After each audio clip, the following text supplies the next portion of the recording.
Swastiastu, Namo Buddhaya, Salam Kebajikan. Bapak Ibu hadirin sekalian, senang sekali saya Imas Amalia, host pada sesi kali ini menyambut Anda semua. Bagaimana kabarnya hari ini Bapak Ibu hadirin sekalian?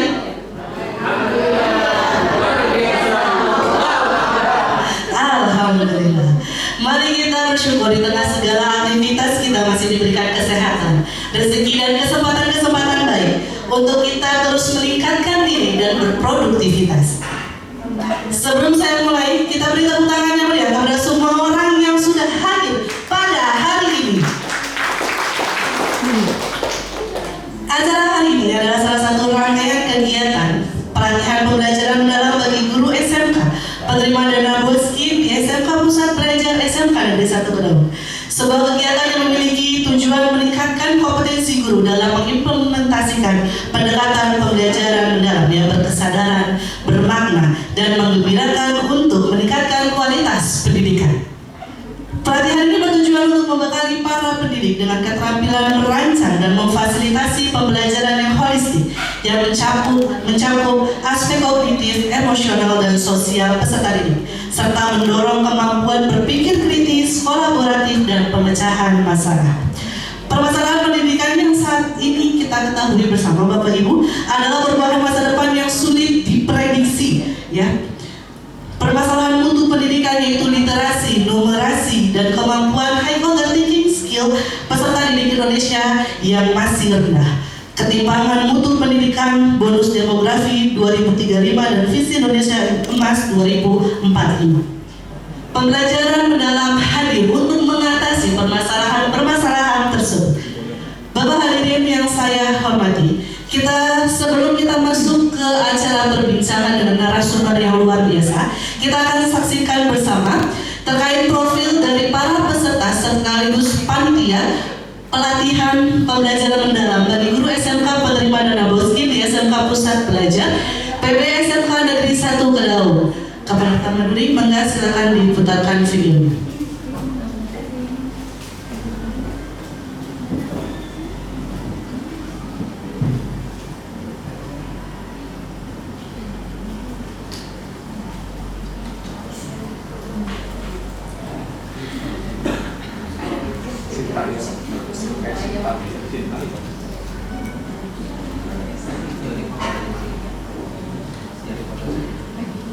Ya, ini adalah Ketua Pelaksana Hajar Ratna Gayatri. Lalu tim fasilitator kita ada Ibu Eis Dwi Rosaini, Abdul Fatoni, dan Ibu Herni.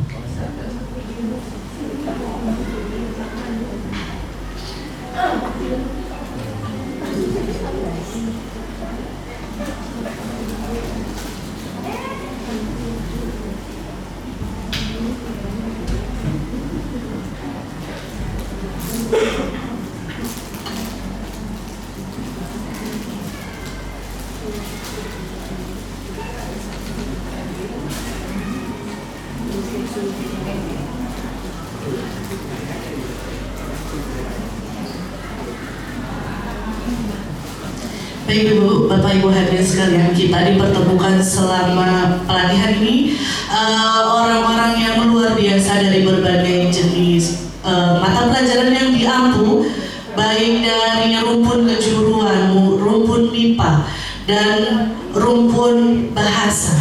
Ya. Kami dipertemukan dengan orang-orang yang luar biasa, praktik baik yang mereka lakukan di sekolah juga sangat luar biasa, Bapak Ibu sekalian. Baik Bapak Ibu, sesi kali ini dibagi menjadi dua sesi, yaitu adalah sesi talk show dan sesi tanya jawab. Sesaat lagi kita akan mendengarkan bersama terkait implementasi pembelajaran mendalam yang sudah dilakukan oleh para narasumber yang dapat menginspirasi. Topik pertama yang akan kita bahas itu adalah pola pikir bertumbuh dan konsep kerangka kerja pembelajaran mendalam. Yang akan dipaparkan oleh narasumber kita yang pertama, beliau adalah seorang sarjana pendidikan ilmu komputer dari UPI Bandung. Saat ini beliau mengajar di SMKS Delta Mudu. Beliau memiliki hobi yaitu jalan-jalan, dan moto hidup yang dia pegang adalah fokus membangun, yakin usaha sampai. Hadirin sekalian, beri tepuk tangan yang meriah untuk narasumber pertama kita. Ada Bapak Yanma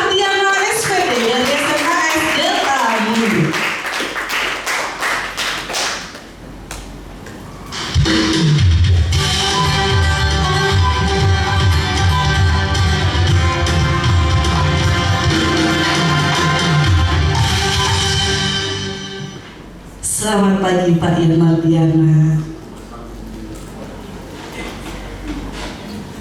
Oke, gimana perasaannya nih Bapak mengikuti kegiatan talk show pada hari ini? Alhamdulillah ya, sangat berkesan, sangat bermakna dan menggembirakan sesuai dengan prinsip pembelajaran mendalam. Kurang lebih 2 bulan lamanya ya, sejak bulan Oktober. Masya Allah, banyak ilmu yang sangat bermanfaat baik dari Bapak Ibu Fasil maupun Bapak Ibu peserta diklat. Saya sangat bersyukur sebagai pendidik diberikan kesempatan, diberikan waktu yang mungkin tidak akan pernah terulang kembali seumur hidup saya bisa mengikuti diklat di SMK Negeri 1 Kedaung. Terima kasih kepada tuan rumah melalui Bapak Kepala Sekolah yang telah memberikan fasilitas yang luar biasa, Masya Allah. Bapak Ibu Dewan Guru di sini ramah-ramah, baik-baik, dan itu menjadi inspirasi bagi saya khususnya dan Bapak Ibu di sini sebagai peserta. Banyak hal ilmu yang bisa diterapkan di sekolah asal, khususnya bagi saya sendiri yang berasal dari Satuan Pendidikan SMK Presiden Delta yang dulunya bernama SMK Delta Mundu. Alhamdulillah, ini sangat bermakna. Banyak hal yang bisa diterapkan terhadap peserta didik ataupun murid, baik itu dari metode maupun pendekatan yang alhamdulillah Bapak Ibu Fasil di sini sangat berbesar hati memberikan semua ilmunya terhadap kami semua. Mungkin itu sangat pesan ataupun kesan saya terhadap kegiatan yang sudah dilewati. Alhamdulillah. Alhamdulillah, luar biasa. Beri tepuk tangan untuk PB SMK Negeri 1 Kedaung. Oke, selanjutnya Pak Ian. Salah satu kunci utama implementasi pembelajaran mendalam adalah pola pikir bertumbuh atau growth mindset. Salah satu ciri orang yang memiliki pola pikir bertumbuh itu adalah orang yang mau menerima tantangan, dan tantangan tersebut dijadikan sebuah kesempatan untuk belajar dan berkembang. Saya ingin mendengarkan cerita dari Pak Ian sendiri, bagaimana Pak Ian dapat mengaplikasikan pola pikir bertumbuh tersebut dalam kehidupan sehari-hari untuk mencapai sebuah tujuan, dan jika dikaitkan dalam pembelajaran yang akan dilakukan oleh Pak Ian di sekolah. Baik, terima kasih kesempatannya dari Bung Imas. Sebelumnya mohon izin ya Bapak Ibu, saya menampilkan salah satu kutipan dari, mohon izin berdiri Bapak Ibu. Kutipan dari Bapak Profesor Abdul Muti, beliau ini adalah Menteri Pendidikan Dasar Menengah RI saat ini, terkait dengan pola berpikir tumbuh atau pola growth mindset. Jadi ada hal yang menjadi dasar yang bisa dijadikan kunci terhadap kegiatan pembelajaran yang bisa diimplementasikan terhadap Bapak Ibu khususnya pendidik yang ada di seluruh Indonesia untuk mewujudkan cita-cita bangsa, yaitu mencerdaskan kehidupan bangsa. Yaitu beliau berpendapat kalau orang berpikir dengan growth mindset, maka dia yakin masalah yang hanya sedikit itu jalan keluarnya banyak. Karena itu jangan menyerah, jangan putus asa, yakinlah ada jalan keluarnya.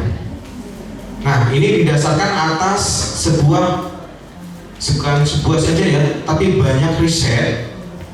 Ini latar belakangnya, beliau ini memaparkan hasil riset tahun 2018 bahwa Indonesia termasuk satu dari 6 negara yang memiliki persentase murid dengan growth mindset di bawah 40%. 29%, nomor 3 dari bawah. Ada korelasi positif antara jumlah murid growth mindset dengan hasil akademik di suatu negara. Jadi ini yang menjadi dasar Bapak Ibu, kenapa kita harus menerapkan pola berpikir tumbuh ini terhadap metode pembelajaran yang mungkin Bapak Ibu terapkan di dalam pembelajaran sehari-hari. Mohon izin dilanjutkan. Nah, di sini konsepnya adalah berpikir, pola pikir itu adalah segalanya. Jadi ini benar ya. Konsep ini sangat didukung bahwa sebuah tindakan itu merupakan representasi dari pola pikir. Ini sangat setuju, saya pun sangat setuju, dan itu akan menciptakan sebuah hasil. Jadi pola pikir ini sangat berkorelasi terhadap hasil, ya. Jadi bagaimana hasil yang akan kita dapatkan maupun murid jika pola pikir yang ada di dalam benaknya itu statis atau tetap. Nah, di sini. Kemudian ada pernyataan bahwa pola pikir ini menjadi kunci, ya. Ini lebih penting dari keterampilan. Setuju, saya sangat setuju ya. Karena apa? Nah, di sini pola pikir adalah fondasinya. Jadi pola pikir juga sangat berhubungan dengan sebuah bangunan, yaitu fondasi, ya. Jadi saya sangat setuju ketika ada pernyataan pola pikir itu jauh lebih penting dari keterampilan. Ingat, keterampilan itu adalah hasil yang dibangun atas sebuah paradigma pola pikir bertumbuh. Next, mohon izin. Nah, sebelumnya saya pernah membaca arti dari terminologi dari pola bertumbuh atau pola pikir growth mindset. Ini adalah menurut Darrell Quick, ya, maka Pak di teks yang terakhir yang terus yang tepatnya pernyataan dari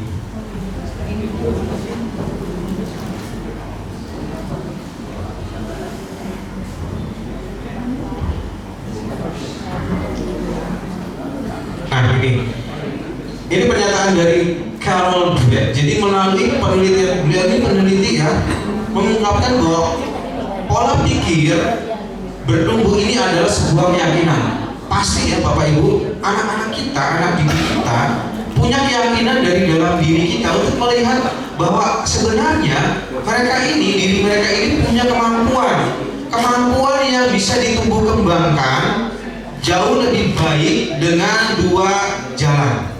Menurut Carol Dweck ini, yang pertama itu usaha ya, usaha dengan keras. Jadi usahanya bukan hanya usaha sepintas, melainkan usaha dengan berjibaku, mungkin menangis-nangis, berdarah-darah. Benar ya kata Bapak Fasil, namanya pembelajaran itu tidak bisa hanya pembelajaran yang teoris, tapi butuh usaha yang sampai menangis, usaha dan darah air mata, mungkin seperti itu. Dan dedikasi. Nah, ini sangat penting ya. Mana Pak di yang tadi dulu, yang awal lagi. Jadi sangat penting Bapak Ibu, di sini kita mengajarkan kepada peserta didik atau murid bahwa dalam diri mereka, diri kita semua, ada sebuah keyakinan bahwa kita tidak boleh pesimis, bahwa semua orang manusia itu punya potensi yang bisa dikembangkan dengan dua jalan, yaitu yang pertama melalui usaha dan yang kedua adalah dedikasi. Setuju Bapak Ibu seperti itu? Ya, ini penting ya Bapak Ibu ya, karena kita samakan terlebih dahulu persepsi kita terhadap pola berpikir ini. Berikutnya, nah sebelumnya Pak, mohon maaf sebelumnya lagi. Jadi ada dua sebenarnya pola berpikir itu jenisnya. Yang pertama pola berpikir tetap, PPT. Ini bukan ekstensi dalam sebuah presentasi ya. Pola pikir tetap, dan yang kedua adalah pola pikir bertumbuh, PPB. Next Pak. Nah di sini, nah pola pikir ini menjadi keterampilan, kemudian nah akan memunculkan suara. Jadi Bapak Ibu bisa memperhatikan di sini ada dua perbandingan ya, komparasi antara pola pikir tetap dengan pola berpikir tumbuh. Yang pertama kita lihat sebagai satu contoh saja. Kalau saya gagal berarti saya tidak mampu. Ini pola pikir tetap. Yang selama ini mungkin sebagian dari anak-anak kita ini anut ya Bapak Ibu, mereka ini penuh pesimistis. Saat mereka mendapatkan nilai kecil, maka mereka down. Nah inilah sebelumnya. Di Grow Mindset ini, di pembelajaran mendalam ini, kita ubah semua paradigma ini, kita bangun kembali rasa optimisme murid terhadap dirinya sendiri dengan sebuah kalimat-kalimat yang memotivasi mereka. Ingat, kalimat ataupun kata-kata yang Bapak Ibu sampaikan terhadap murid itu sangat berpengaruh terhadap motivasi ataupun pola belajar mereka. Bisa jadi walaupun satu atau dua kata saja itu sangat mempengaruhi motivasi mereka. Nah, nanti di sini akan ada perbandingannya. Kalau saya gagal, berarti saya harus belajar lalu mencoba lagi. Di sini ada upaya, ada usaha. Ini yang menjadi ciri khas pola berpikir tumbuh. Jadi tidak menyerah terhadap keadaan. Saat anak kita gagal, terus bangun motivasi mereka. Walaupun kita tahu kondisi mereka itu memang lemah, tapi ada satu hal yang mungkin mereka bisa bangun, percaya diri mereka, kemudian optimisme mereka. Yang ini mungkin bisa dijadikan dasar Bapak Ibu untuk membangun semangat belajar bagi murid kita. Di sini ada, saya ambil dari data Kementerian Pendidikan Dasar, materi dari Bapak Ibu Fasil yang sudah diberikan pada kami, alhamdulillah sangat bermakna. Jadi saya bisa membandingkan bahwa selama ini mungkin penerapan pembelajaran yang saya terapkan di sekolah ini masih belum, jadi bukan salah ya, tapi belum sesuai dengan harapan. Harapan apa? Harapan pola berpikir tumbuh. Maka apa? Nah kemudian dibangunlah sebuah konsep pendekatan ya, pendekatan pembelajaran mendalam. Ini ada strukturnya Bapak Ibu, ini ada bentuk strukturnya. Kalau di Fasil itu mengajarkan kita ada 8, 3, 3, 4. Nah nanti akan dibahas oleh rekan kami berikutnya tentang pembelajaran mendalam yang lebih bermakna, artinya lebih dalam. Jadi saya hanya mau menyampaikan sepintas saja kaitannya kenapa sih kita harus menggunakan pola berpikir tumbuh dalam prinsip pembelajaran mendalam. Nah dasarnya seperti itu ya. Sebagai contoh saja, saya pernah mengalami anak siswa saya, sebagian itu ada yang sering terlambat. Jika kita terapkan pola berpikir tetap, mungkin posisinya saat kita menjumpai peserta didik kita yang terlambat, kita akan menghukum. Silakan. Apalagi saya ini di lingkungan pembelajaran saya ini berbasisnya semi militer ya, atau ketarunaan. Jadi mirip dengan SMK Negeri 1 Mundu. Jadi ada jurusan NKPI. NKPI itu pelayaran Bapak Ibu. Jadi nautika, kapal penangkap ikan yang mencetak lulusannya itu siap berlayar di tengah laut atau samudra. Jadi mereka tidak boleh lemah secara fisik tentunya ya. Makanya setiap hari itu mereka akan ada kegiatan fisik, kemudian lari, itu sudah biasa. Hanya penerapan pembelajaran mendalam di sini kita harus telaah lebih dalam terkait dengan punishment. Punishment itu bisa diberikan dengan sistem yang membangun. Artinya kita sudah tidak lagi menggunakan sistem hukuman. Di konsep bertumbuh ini, pola berpikir bertumbuh, saat kita menjumpai murid yang terlambat, bukan hukuman yang mereka terima, tapi kita tanya, nah, soleh, soleha, kenapa kamu sering terlambat? Pasti mereka akan menjawab. Berbagai alasan pasti akan mereka utarakan ya. Saya bangunnya kesiangan, kemudian saya nungguin angkotnya lama. Kebanyakan kita sebagai pendidik itu, mohon maaf, kurang bersabar. Jadi langsung memberikan punishment-nya, sudah, kamu diberikan punishment saja. Kelamaan, lambat laun ini tidak akan berbekas atau bermakna bagi murid kita. Akan tumbuh lagi, akan berulang kembali. Nah ternyata di pembelajaran dalam di sini konsep Grow Mindset kita mencoba mengubah paradigmanya. Kita mengajarkan sesuatu ataupun kepada peserta didik kita itu dengan nanti ada yang namanya olah pikir, olah hati, olahraga ya, kurang lebih seperti itu. Nanti jadi hati kita juga harus penuh Bapak Ibu. Saat mengajar itu jangan setengah hati. Jadi ketika mengajar itu anggap peserta didik kita itu adalah anak kita. Bagi yang sudah berkeluarga ya, bagi yang belum keluarga itu anggap saudara kita. Itu akan memunculkan sebuah kedekatan ataupun bonding yang sangat tinggi. Saat bonding ini terjalin, otomatis siswa itu akan mudah memperhatikan kita saja dulu. Kadang kalau misalnya kita mengajar itu ada siswanya main ataupun tidak fokus, kita tetap saja mengajari. Nah, ini yang mungkin perlu dibenahi. Jadi pola berpikir tumbuhnya di sini perlu kita benahi lebih dalam.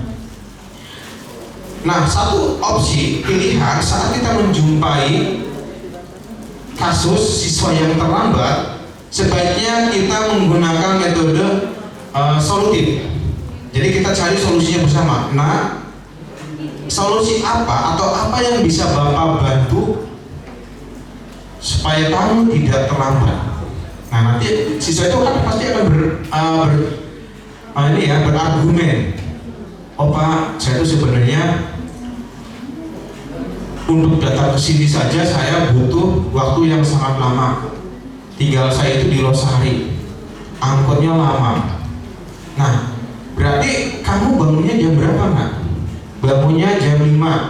Berarti kamu harus ubah pola bangunnya saja dulu. Dari bangunnya itu, nah, kenapa kamu bangunnya jam 5? Oh iya Pak, malamnya itu saya begadang misalkan. Karena jujur saja Bapak Ibu, yang kami rasakan di SMK yang saya ajar itu, mohon maaf, kemampuan ekonominya itu tidak seperti menengah ke atas. Jadi jangankan untuk sekolah ya Bapak Ibu, untuk dengan baik ya, mereka bisa sampai ke sekolah pun dengan selamat, dengan tenang pun mereka itu alhamdulillah Bapak Ibu. Karena jujur saja ada dari anak-anak kita juga yang sambil bekerja. Jadi mereka sekolah, setelah sekolah bekerja sampai malam. Ada juga salah satu siswa saya itu yang sampai menjadi anak kandang, yang tidur di kandang sapi. Jadi ini fenomena ya Bapak Ibu ya, memang kenyataannya seperti itu. Kita sebagai guru harus bijak memperhatikan masalah itu dari dua arah, jangan dari sepihak kita saja. Misalnya seperti sepihak kita pasti menerapkan aturan yang sangat ketat, tetapi kita juga harus memposisikan kita sebagai murid. Kenapa dia bisa seperti itu? Oh ternyata ada latar belakangnya. Nah ini yang harus kita telah di dalamnya, dan kita harus terbuka ya Bapak Ibu ya. Jadi salah satu prinsip dari mental ataupun pemikiran pola pikir bertumbuh adanya optimisme dan keterbukaan dua arah dengan murid. Mungkin next Pak. Nah di sini ada peta konsep. Salah satu cara pembelajaran itu lebih bermakna dari diklat yang sudah kami terima adalah kita diajarkan mengajarkan bagaimana membuat peta konsep dari apa yang sudah kita ajarkan terhadap murid. Karena mereka itu lebih banyak menggambar, ada sebagian dari siswa kita itu yang tipenya visual Bapak Ibu.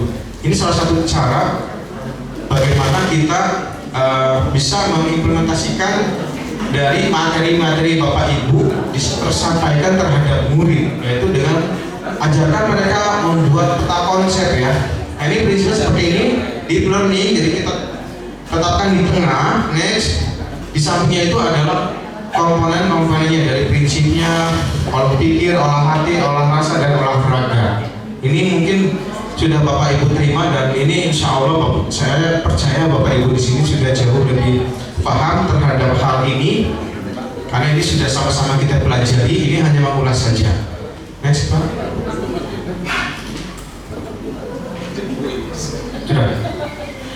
Nah mungkin seperti itu Bapak Ibu. Jadi jika kita terapkan pola berpikir tumbuh dalam konsep, dalam pendekatan pembelajaran mendalam, insya Allah hasil dari pembelajaran Bapak Ibu jauh lebih optimal. Mungkin itu saja yang bisa saya sampaikan. Terima kasih. Assalamualaikum warahmatullahi wabarakatuh. Waalaikumsalam warahmatullahi wabarakatuh. Beri tepuk tangan yang meriah untuk Bapak Ian Mardiana SPD.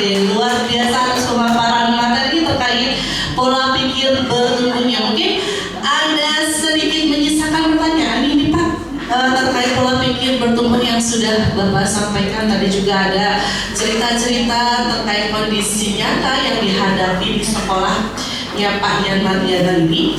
Mungkin pertanyaan dari saya itu adalah, memang betul pola pikir bertumbuh ini sebenarnya bukan hanya harus dimiliki oleh pendidik atau guru, tetapi juga harus ditanamkan kepada siswa kita gitu Pak.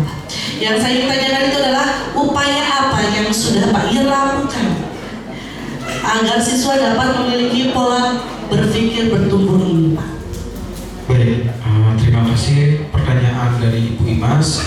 Pada dasarnya pola berpikir tumbuh ini adalah sebuah konsep yang menjadi dasar supaya kita lebih memuliakan terhadap peserta didik atau murid.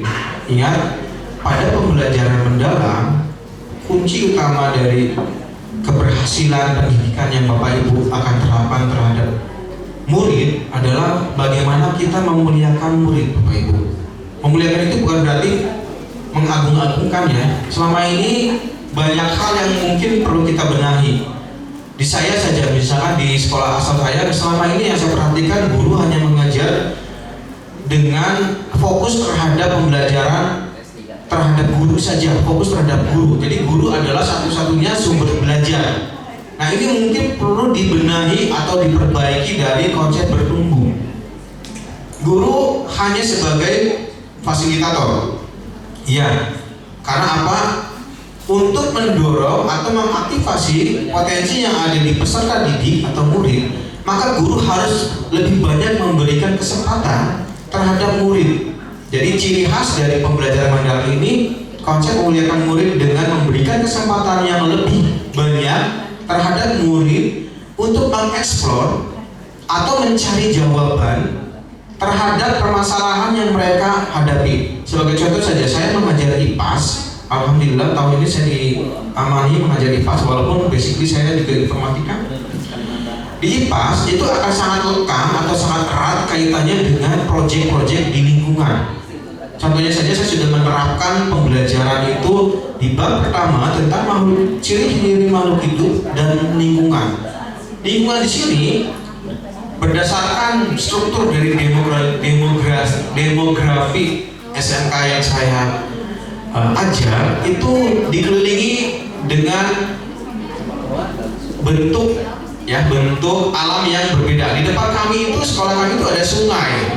Di sebelah kanannya itu ada belantara ya, hutan seperti hutan belantara. Bahkan mungkin ada hewan-hewan melata yang bisa mampir sering ke sekolah kami. Ditambah lagi kita banyak pepohonan juga Bapak Ibu, yang namanya sampah-sampah daun kering itu hampir setiap hari siswa kami itu mengadakan pembiasaan kapling.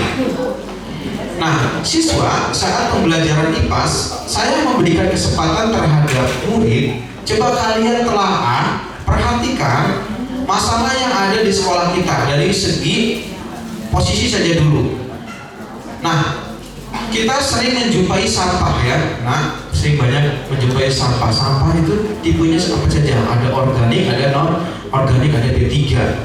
Di saya juga ada jurusan LK, layanan kesehatan, yang mungkin akan memberikan sampah B3-nya. Nah, ini perlu dijadikan sebuah permasalahan yang bisa dijadikan pembelajaran, dasar pembelajaran, yaitu problem basic learning ya, base learning. Nah, banyak dari siswa, alhamdulillah dengan metode pembelajaran atau pendekatan pembelajaran mendalam, mulai terbuka pola berpikir mereka. Jadi ternyata mereka juga belajar bisa dari lingkungan yang ada di sekitar mereka, yaitu dengan adanya sampah yang berserakan. Di proyek IPAS, alhamdulillah saya mengarahkan atau memberikan kesempatan terhadap siswa, coba kalian benahi masalah yang ada di sekolah kita saja dulu, dari sampahnya. Nah, di samping kalian itu ada belantara.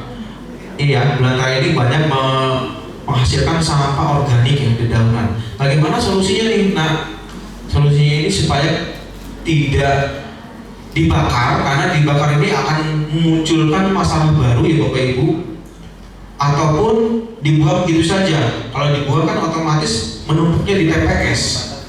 Nah mau nggak mau kita harus mencari solusinya. Nah dengan problem based learning ini, alhamdulillah terbangun perlahan dari pembelajaran mendalam. Siswa mulai belajar mengolah sampah, baik itu sampah organik. Sumbernya banyak Bapak Ibu, dari YouTube, kemudian dari portal digital, dari pengalaman sekitar orang-orang mereka, itu pun bisa dijadikan dasar. Alhamdulillah mereka bisa diarahkan membuat kompos dari dedaunan. Kemudian untuk yang non organiknya itu bisa membuat sesuatu karya ya. Jadi ini akan ada kolaborasi terhadap proyek maupun mata pelajaran lain. Alhamdulillah ini sudah berjalan dan bisa menghasilkan produk yang bisa didisplay di acara ini. Jadi alhamdulillah saya sangat memaknai pembelajaran mendalam ini sebuah anugerah ya yang mungkin perlu kita terapkan terhadap pembelajaran di sekolah Bapak Ibu. Jadi ini sangat berkesan bagi saya sendiri. Jangan sampai ini menjadi masalah.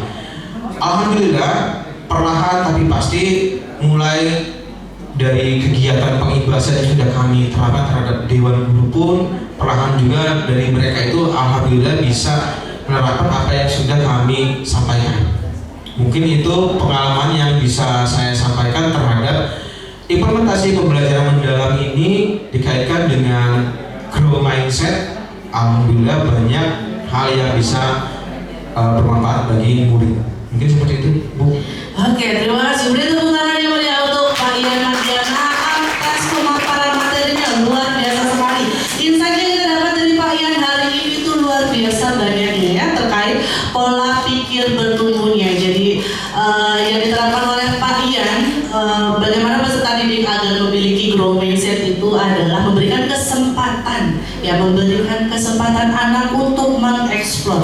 Walaupun memang pada kenyataannya kita kadang sebagai guru agak gemes ya, agak gemes ini kok lama banget anaknya gitu ya memahaminya, tapi tanpa disadari dengan kita memberikan kesempatan anak untuk mengeksplor materinya itu adalah anak memiliki growth mindsetnya, sehingga pembelajaran mendalam yang sudah diterapkan Pak Ian di sekolahnya juga dapat dirasakan dampaknya ya Pak Ian. Sekali lagi beri tepuk tangan yang meriah untuk Pak Ian Mardiana dari SMKS Delta Mundo. Bapak hadirin sekalian, berikutnya kita bersama-sama menyimak pemaparan materi dengan tema yaitu prinsip dan pengalaman belajar. Dari narasumber yang kedua, beliau seorang sarjana keperawatan yang lulus dari Sekolah Tinggi Ilmu Kesehatan Mahardika. Beliau lahir di Cirebon 2 Februari 1987. Saat ini beliau mengajar di SMK Farmasi YPIB Cirebon. Hobi beliau adalah traveling dan moto hidup yang beliau pegang adalah jangan pernah menyerah, bersyukur selalu dan jadilah dirimu sendiri. Hadirin sekalian, beri tepuk tangan yang meriah untuk narasumber yang kedua pada hari ini, Ibu Melinda Casanova, sarjana keperawatan dari SMK Farmasi YPIB Cirebon.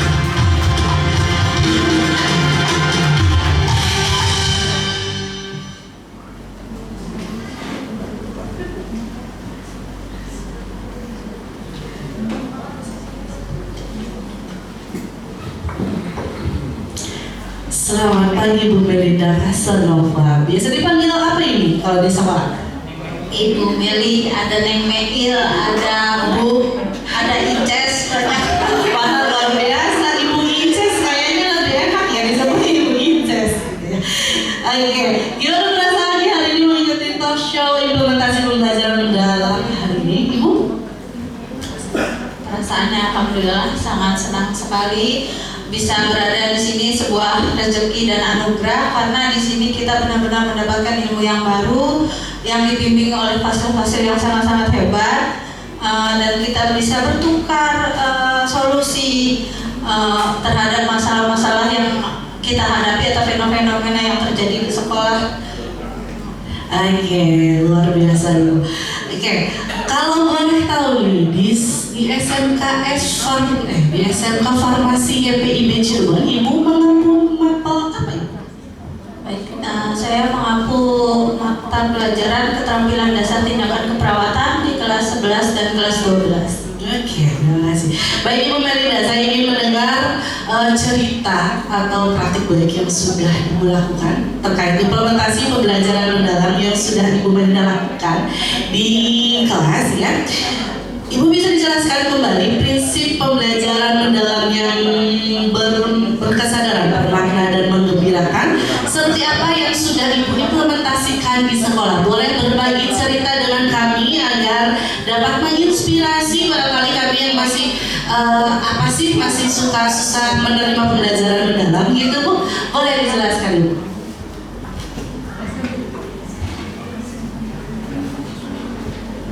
Baik, di sini saya di sekolah sudah mengaplikasikan dan mencoba melakukan prinsip pembelajaran mendalam.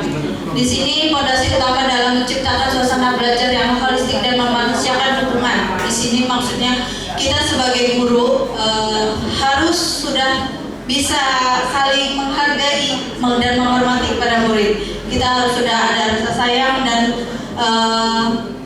menyadari bahwa kita sebagai guru dan murid sebagai murid harus sudah ada hubungan yang sangat baik agar pembelajaran bisa berjalan dengan lancar. Di sini berkesadaran saya di mapel saya khususnya harus membangun makna siswa ini harus sadar akan nih mapel ini kalau kita nggak masuk atau tidak mengikuti, mereka itu akan tertinggal. Apalagi saya mengampu mapel praktek ya. Jadi anak itu alhamdulillah tanpa saya suruh lagi, anak itu alhamdulillah full kehadirannya di sini, dan anak itu setiap mereka melakukan praktek, saya akan selalu menekankan tujuan pembelajarannya. Misalnya tentang tanda-tanda vital.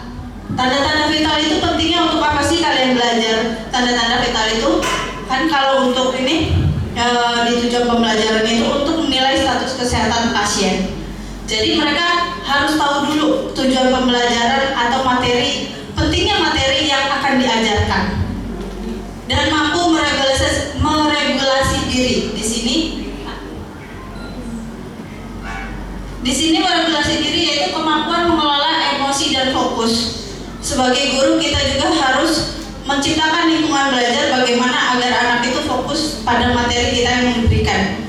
Jika mereka sudah fokus, jika mereka sudah senang, insya Allah kita akan mudah memberikan materi kepada anak-anak. Tujuan jelas tadi, siswa paham mengapa mereka mempelajari sesuatu, dan reflektif. Setelah praktek biasanya saya akan melakukan refleksi bersama anak-anak bahwa kalian nih akan menjadi terjun ke dunia nyatanya, itu perawat ya, asisten perawat, dan itu pasiennya itu bukan patung tapi manusia. Jadi manusia pun merasakan sakit, jadi nggak hanya bergerak untuk melakukan tindakan, tapi mereka ditimbulkan empati dan etikanya pada saat praktek.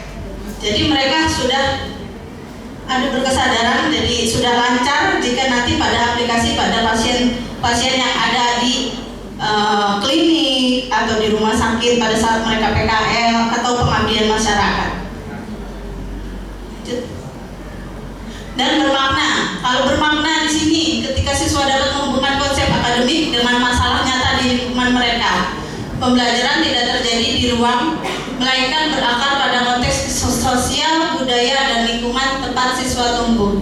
Di sini anak-anak itu tidak hanya diajarkan harus menghafal nilai-nilai normal tanda-tanda vital, tetapi mereka diajarkan jika misalnya tensinya tinggi, nanti pasiennya akan bagaimana, gitu. Atau gula darahnya tinggi, edukasinya bagaimana sih kepada pasien itu, menggembirakan. Nah di sini saya menciptakan lingkungan bagaimana itu karena keterbatasan sarana dan prasarana, jadi mereka harus menunggu gantian bednya, manekinnya. Jadi bagaimana anak itu sampai siang itu moodnya masih ceria gitu. Nah, saya di sini sudah melakukan role play atau bermain peran. Bagaimana sih perawat itu menghadapi pasien yang rewel, itu kan ada. Atau bagaimana sih pada saat memandikan ada luka di punggung, ya itu saya sudah mencoba menerapkannya. Dan jika pada saat temannya yang sedang praktek, nah otomatis kan ada teman yang di kelas yang menunggu.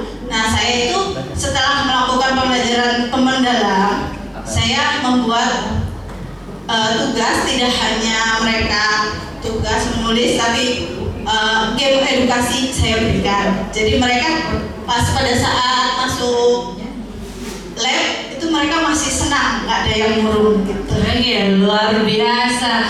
Ya benar, cukup mengembirakan kelihatannya Bu ya. Ada yang pasien yang mungkin lagi hamil ya, pura-pura hamil itu ya Bu ya. Ada juga yang cerewetnya luar biasa, juga yang komplainannya gitu ya Bu ya. Oke, selanjutnya kalau yang pembelajaran tadi dari bermakna, berkesadaran dan menggembirakan sudah diterapkan oleh Ibu. Apa dampak yang Ibu rasakan setelah menerapkan hal-hal prinsip pembelajaran mendalam tersebut Ibu? Baik, dampaknya anak-anak itu lebih kritis ya, lebih beretika, dan lebih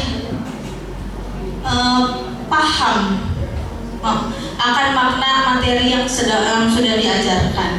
Jadi mereka itu berpikir kritis. Jadi anak itu nggak lagi hanya menghafal, tapi mereka tidak hanya menghafal alur prosedurnya, tapi mereka sudah mengapa sih saya harus melakukan ini, kenapa sih misalnya pasien itu kalau yang nyeri di punggungnya, ada luka di punggungnya itu tidak boleh terkena air atau harus dilakukan perawatan luka.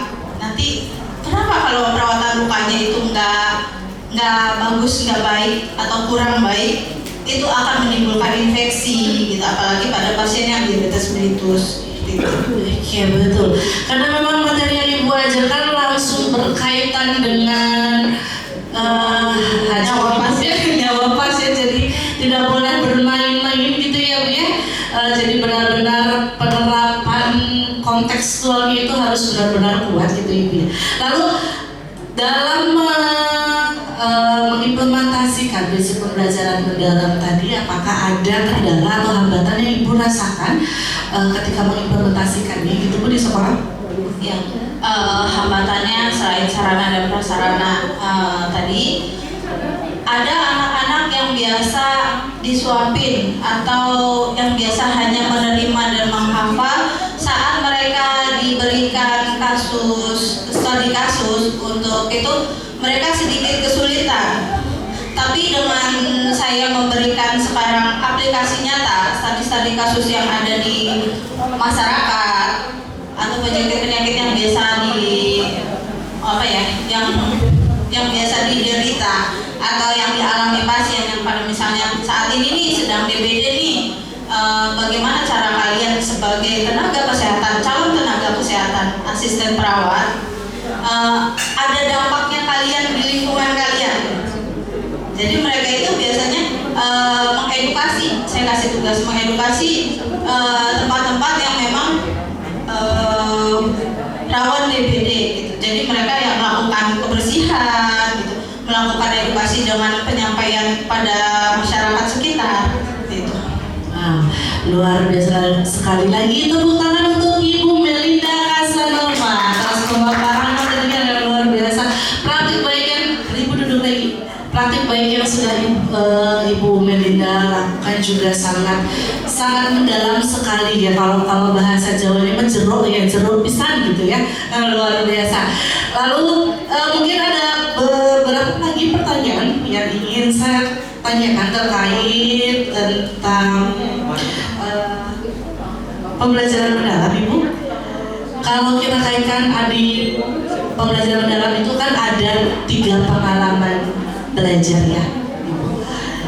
Menurut Ibu, dari ketiga pengalaman belajar itu, mana yang Ibu lebih tekankan pada pembelajaran yang akan Ibu lakukan?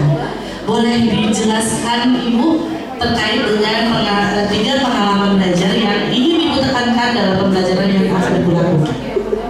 Baik, saya lebih menekankan pada kebermaknaan, karena jika anak-anak itu sudah paham akan maknanya, berkesadaran dan mengembirakan itu akan mengikuti. Jadi di sini anak-anak itu paham makna materi yang kita ajarkan, paham makna akan dampak jika mereka melewati materi ini, atau setelah mereka mendapatkan materi ini dampaknya seperti apa. Seperti misalnya GCS, mereka praktek pemeriksaan darah. Mereka juga, saya kalau praktek kan setelah praktek saya sudah yakin anak ini bisa, kalian coba ke orang tua kalian. Kalau orang tua kalian sendiri kadang suka membuat video, jadi tidak sekedar mereka bisa melakukannya, tapi membaca hasilnya kalau tinggi seperti apa, kalau rendah seperti apa. Jadi seperti itu. Baik, terima kasih. Itu adalah penekanan Ibu dari ketiga prinsip pembelajaran mendalam. Jika dikaitkan dengan tiga pengalaman belajar Ibu dari memahami, mengaplikasikan, dan merefleksikan, bisa dijelaskan implementasi yang sudah dilakukan terkait dengan pengalaman belajarnya yang sudah Ibu lakukan, dan penekanannya saya kayaknya memilihnya lebih menekankan di bagian pengalaman belajar yang mengaplikasikan atau apa yang kita boleh disampaikan Ibu. Nah, di sini contoh seperti gambar di sini, kita mengaplikasikan ini sedang melakukan di sekolah, sedang melakukan tindakan restrain. Biasanya ini restrain ini mengisolasi pasien dengan cara mengikat. Ini biasanya digunakan pada pasien yang setelah dibius, operasi, atau bagian pasien yang melakukan tindakan PK atau perilaku kekerasan. Mereka di sini diajak berkolaborasi dengan teman-temannya lebih dari satu. Nah, pada ini foto yang selanjutnya, ini mereka sedang di klinik. Di klinik mereka mengaplikasikan perawatan luka. Jadi saya di sini mengaplikasikan pada saat di lab ini mereka langsung ke temannya, anggap mereka itu sebagai pasien. Jadi mereka walaupun teman, mereka sudah beretika, tahu sopan santun, punten gitu, maaf ya Kak, maaf ya Bu, saya usap kepalanya. Jadi SOP menangani pasien gitu. Ya, jadi mereka lebih beretika, beretitudenya. Jadi saya lebih menekankan seperti itu. Jangan megang kepala pasien asal pegang aja tanpa permisi atau punten seperti itu. Iya, oke, kata kuncinya tadi di situ disampaikan bahwa learning by doing itu akan lebih mengena, lebih bermakna gitu ya Bu ya bagi para peserta didik. Boleh silakan duduk kembali. Baiklah ini. Oke, boleh. Ada satu kata nih untuk mengakhiri pemaparan materi dari Ibu Melinda Kasanova. Silakan Ibu. Jadi kita sebagai guru bukan seberapa banyak materi yang kita berikan, tapi kita harus tahu seberapa bermakna materi yang telah kita pelajari. Seperti itu. Oke, jadi boleh tepuk yang meriah untuk Ibu Melinda Kasanova yang dari SMK Farmasi YPIB Cirebon. Luar biasa insight yang kita terima dari materi yang sudah disampaikan, sangat luar biasa. Terima kasih Ibu Melinda Kasanova. Baik hadirin sekalian, berikutnya ya ke narasumber yang ketiga. Tapi kayaknya sudah mulai ngantuk ini tuh para audiensnya. Iya. Oke, untuk pembelajaran mendalam itu kita punya jargon. Boleh nanti Ibu ikuti, Ibu Bapak semua audiens yang ada di sini boleh diikuti ya. Ketika saya mengatakan pembelajaran mendalam, silakan katakan dengan lantang biar yang ngantuk-ngantuknya itu bangun ya.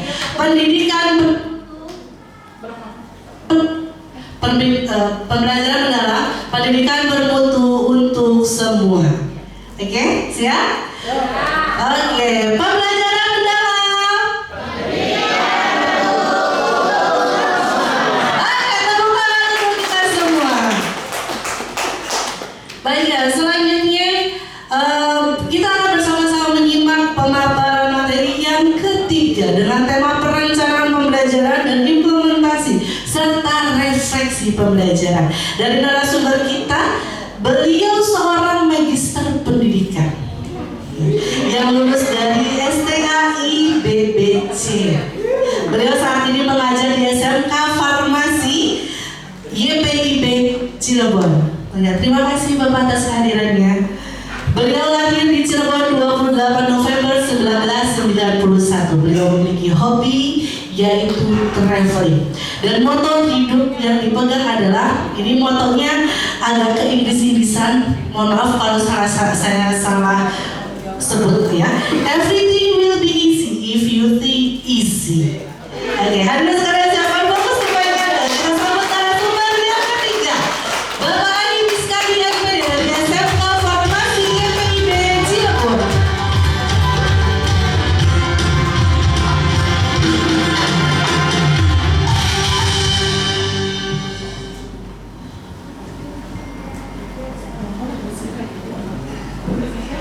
Selamat pagi Pak Adi. Ini perjalanannya sangat-sangat jauh ya dari SMK YPIB ke SMK Kedaung Pak. Jauh banget ya Pak? Alhamdulillah jauh sekali. Ini kayaknya perjalanannya sekitar 5 jam. Wow, luar biasa. Iya. Jadi ini adalah peserta terjauh kita. Iya betul sekali. Iya betul. Terjauh ya. Barangkali Bapak Ibu tahu ya. Oke, gimana nih Pak kabarnya hari ini? Alhamdulillah untuk kabar hari ini Bapak Ibu sekalian, Ibu Imas, alhamdulillah baik ya. Saya merasa terhormat ini bisa ada di depan dari tengah-tengah Bapak Ibu yang hebat ini ya, peserta maupun Bapak Ibu Fasil dan Bapak Ibu undangan ya. Oke, boleh dijelaskan di perasaannya tadi? Ya, perasaannya saat ini tuh gimana sih? Deg-degan ya sih Pak atau Kalau deg-degan ya tentu pasti deg-degan ya kalau di depan gitu ya. Alhamdulillah tapi excited. Alhamdulillah saya ditemani fasil-fasil hebat di sana dan ada Bapak Ibu guru juga yang luar biasa. Terima kasih Bapak sudah hadir ya. Oke, Pak Adi, mungkin langsung saja nih Pak Adi ke intinya nih biar nggak banyak bahasa-bahasa ini Pak Adi ya. Betul sekali, boleh. Mangga. Saya penasaran nih mendengarkan cerita Pak Adi terkait implementasi pembelajaran mendalam yang sudah Pak Adi lakukan. Apa sih yang membedakan pembelajaran sebelum Pak Adi mengikuti pelatihan ini dan setelah mengikuti pelatihan ini Pak Adi? Oke, Ibu Ibu host atau Ibu Imas ya. Terima kasih sudah memberikan pertanyaan kepada saya. Pertanyaan nanti jawabannya tidak lepas dari mungkin bimbingan dari Bapak Ibu Fasil yang hebat gitu kan, dan dukungan dari teman-teman sekalian ya. Alhamdulillah ini terima kasih untuk tuan rumah barangkali PB SMK Negeri 1 Kedaung yang sudah memberikan fasilitas yang luar biasa sehingga kita bisa belajar dengan nyaman dan bisa alhamdulillah mengambil pelajaran dari apa yang sudah disampaikan oleh Bapak Ibu Fasil sekalian. Yang untuk pembelajaran mendalam baik yang sesudah maupun sebelum pembelajarannya. Untuk sebelum memang kalau SMK itu sesungguhnya sudah pembelajaran mendalam ya Bapak Ibu sekalian ya. Sudah pembelajaran mendalam, hanya belum terkonsep begitu atau belum paham lah ini istilahnya apa atau istilahnya apa dan lain sebagainya. Dan alhamdulillah setelah mendapatkan penerangan, penjelasan, bimbingan dari para fasil yang hebat, ada Ibu Herlina, tepuk tangan ini ada Ibu Herlina luar biasa, ada Ibu Elis yang luar biasa ya Allah ya. Dan juga Bapak Fatoni yang ganteng sekali ini luar biasa, jenggotnya melambai-lambai ya. Iya Bapak Ibu sekalian ya, alhamdulillah luar biasa. Sehingga saya ya kebetulan ya ini sih diamanai dan ditugasi di SMK YPIB ini saya sebagai kurikulum. Jadi mau tidak mau punya dua peran atau beban moral yang cukup berat mungkin Bapak Ibu sekalian ya, cukup berat Ibu Imas. Karena apa? Yang pertama saya harus harus mengimbaskan hasil dari pembelajaran mendalam dari PD SMK Kedaung ini kepada teman-teman guru-guru yang hebat yang ada di SMK Farmasi PIB Cirebon yang kemarin juga sebagai tugas ya dari Fasil gitu, alhamdulillah sudah tertanamkan dan guru sedikit demi sedikit menerapkan strategi-strategi pembelajaran mendalam. Itu termasuk yang kedua, beban moral yang kedua ya mungkin di mapel yang saya ampu. Kebetulan Bapak Ibu sekalian, kalau basic saya itu di pendidikan agama Islam, tetapi mendapatkan tugas tambahan di sejarah Indonesia. Jadi ini rada uka-uka sih sebenarnya ya. Ada uka-uka. Oh, nyambung banget. Iya. Sebenarnya udah menakutkan karena ya memang tantangan ya, fakta ya. Tantangan banget ini bagi saya ya, saya coba. Itu kan karena tadi sudah mendapatkan pencerahan dari Pak Ian, katanya kita itu harus PPB gitu, grow mindset gitu ya.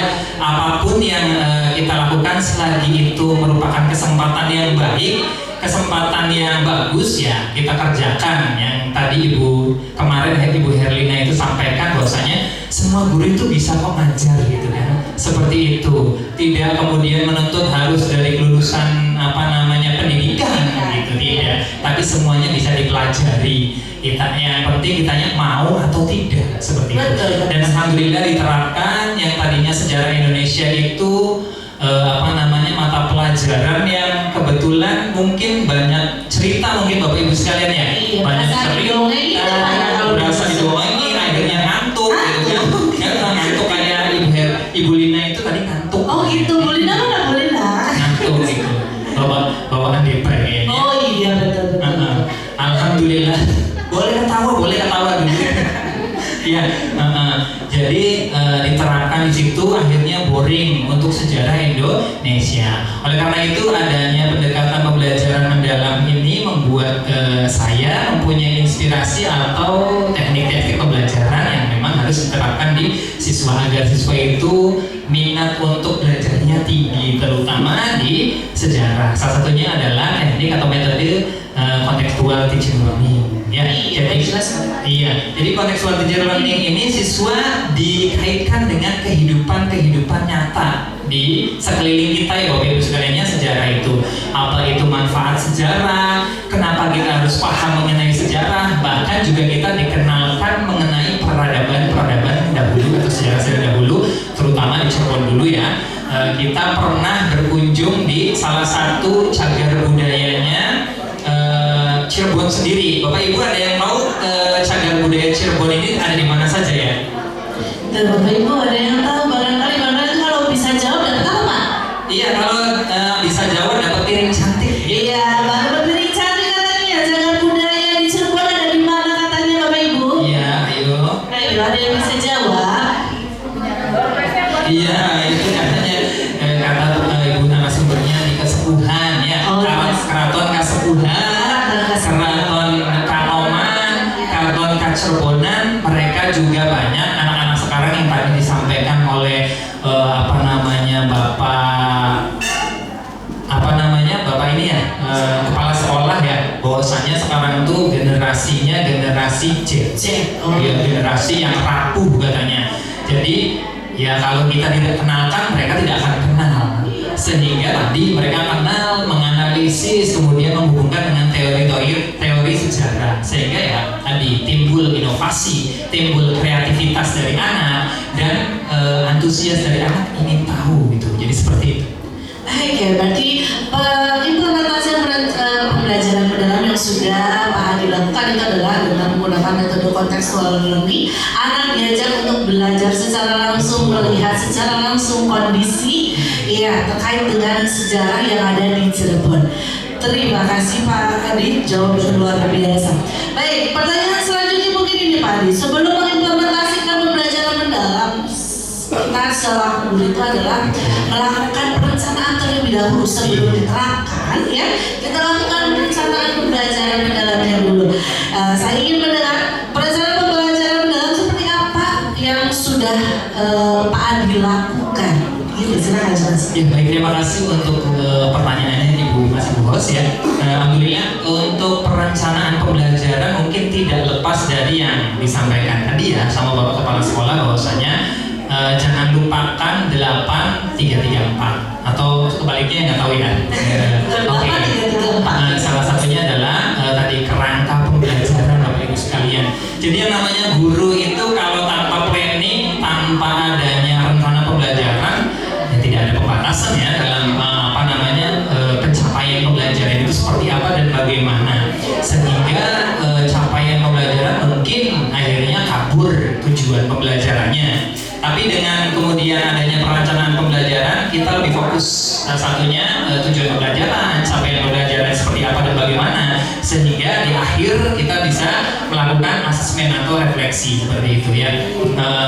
Untuk saya pribadi di sekolah ya, untuk penerapan perencanaan pembelajaran pasti dilakukan Ibu Imas ya. Perencanaan pembelajaran itu kami rancang salah satunya mungkin di awal tahun biasanya ya, ada yang namanya in-house training. Nah, kita bersama dengan guru-guru hebat di sana, kita merancang administrasi pembelajaran, satunya perencanaan pembelajaran, dan alhamdulillah ini sebelum ketemu dengan Fasil, kita juga sudah ketemu dengan Pak Pengawas ya, Bapak Pengawas kita, pembina kita ya, kebetulan Bapak Agus Solihuddin ya. Iya, luar biasa, beliau menyampaikan juga ya, sedikit menyampaikan mengenai hal tersebut ya, mengenai pembelajaran mendalam, dan kita mulai mempraktekkan sedikit demi sedikit kerangka pembelajarannya. Mungkin nanti bisa ditampilkan ya di sini ya, perencanaan pembelajaran mendalam. Saya hanya menampilkan satu slide saja karena mohon maaf Bapak Ibu sekalian, ini saya itu narasumber hanya ditanya-tanya ya, nggak mempresentasikan ya. Kalau mempresentasikan nantinya takutnya jadi dosen gitu kan. Ini hanya berbagi curhatan saja ya. Pembelajaran mendalam ini perencanaannya itu nggak banyak Bapak Ibu sesungguhnya, tapi nggak tahu kenapa kalau praktek pusing ya. Betul, Pak. Betul. Kira-kira kenapa itu, Pak? Pusing, nggak tahu, karena mungkin yang mindset kita ya belum bertumbuh gitu kan.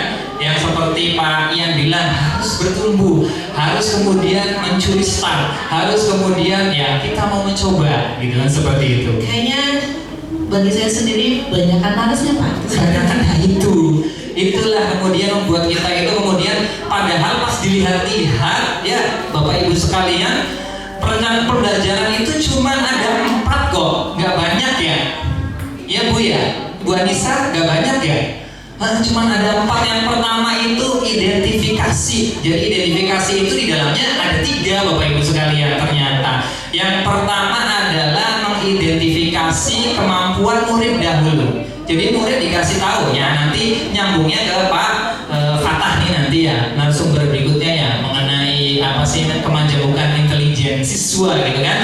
Jadi siswa itu mempunyai bakat dan minatnya masing-masing, dan guru harus paham itu gitu, sehingga bisa menentukan metode apa dan metode seperti apa. Itu yang pertama. Yang kedua, memahami karakteristik dari materi tersebut. Ini materinya seperti apa nih? Contoh sejarahnya menjenuhkan atau tidak kalau hanya disampaikan dengan ceramah. Atau misalkan materinya karakteristiknya seperti apa nih? Kalau eksak atau non eksak. Nah, jadi guru mampu kemudian menentukan metode dari pencapaian materi tersebut. Yang ketiga ini menentukan dimensi profil lulusan. Nah, ini ya salah satu dari perbedaan antara pendekatan pembelajaran mendalam dengan kurikulum yang terdahulu ya. Tapi tetap masih konteksnya kurikulum merdeka. Kalau dulu itu dimensi profil Pancasila ya, P5. Kalau ini dimensi lulusan. Ya memang tidak jauh dari Pancasila, hanya ditambah 2 saja, yang tadinya ada 6 dimensi jadi 8 dimensi. Nah, ini perlu Ibu Imas ditentukan gitu. Dimensinya apa saja sih? Bertakwa dan ketuhanan, atau apa dan lain sebagainya yang ingin dicapai oleh guru tersebut. Boleh banyak nggak sih Pak dari dimensi profilnya ini? Boleh, maka boleh, karena ini kan dimensi lulusan itu adalah aspek afektif dari siswa yang akan dicapai gitu, karena bukan cuma kognitifnya siswa aja sebenarnya yang harus dicapai oleh guru, tapi afektifnya juga. Contoh misalkan gotong royongnya harus dibangun, contoh lagi kebiasaan mandirinya harus dibangun, kreativitas siswa juga harus dibangun, sehingga jangan menjadi generasi Z yang tadi yang akhirnya rapuh gitu kan, rapuh kayak hati saya mungkin. Aduh, ya. Oke, selanjutnya ya mungkin lanjutnya adalah yang kedua, yang tadi kan identifikasi, yang kedua desain pembelajaran. Itu juga cuma ada 3 item Bapak Ibu sekalian, gak banyak gitu kan. Cuman kitanya aja kadang mama leles, males gitu ya. Capek. Iya udah males, leles lagi ya. Gitu. Jadi ada 3 Ibu sekalian ya. Yang pertama mengemukakan tujuan pembelajaran. Jadi menentukan ya Bapak Ibu sekalian ya. Jadi Bapak Ibu jangan lupa yang namanya kerangka atau perencanaan pembelajaran itu harus ada tujuannya, disampaikan kepada siswa tujuannya apa dan seperti apa gitu. Yang selanjutnya selain tujuan, kemudian menentukan topiknya apa nih kira-kira KBM atau pertemuan di hari ini atau di tanggal ini. Kemudian setelah topik yang relevan sesuai dengan kehidupan nyata. Yang ketiga integrasi lintas disiplin ilmu. Jadi bukan cuman, jadi yang namanya tadi pembelajaran itu bukan cuman mapel kita aja berdiri sendiri, tapi ada kaitan juga dengan mapel lainnya gitu. Sehingga tadi anak juga bisa memahami, oh ternyata mapel sejarah ini bisa nyambung nih dengan pendidikan agama Islam seperti itu. Karena tadi di dalamnya selain ada sejarah Hindu Buddha, juga ada sejarah masuknya Islam di Indonesia. Jadi ada kaitannya gitu ya. Kemudian selanjutnya yang ketiga nih, pengalaman pembelajaran yang sudah disampaikan oleh Bu Meleh, narasumber yang kedua tadi. Ada yang merancang pembelajaran dengan prinsip ya berkesedaran, bermakna dan menggembirakan. Ada joyful, meaningful dan mindful di dalamnya. Itu ciri-ciri pembelajaran mendalam.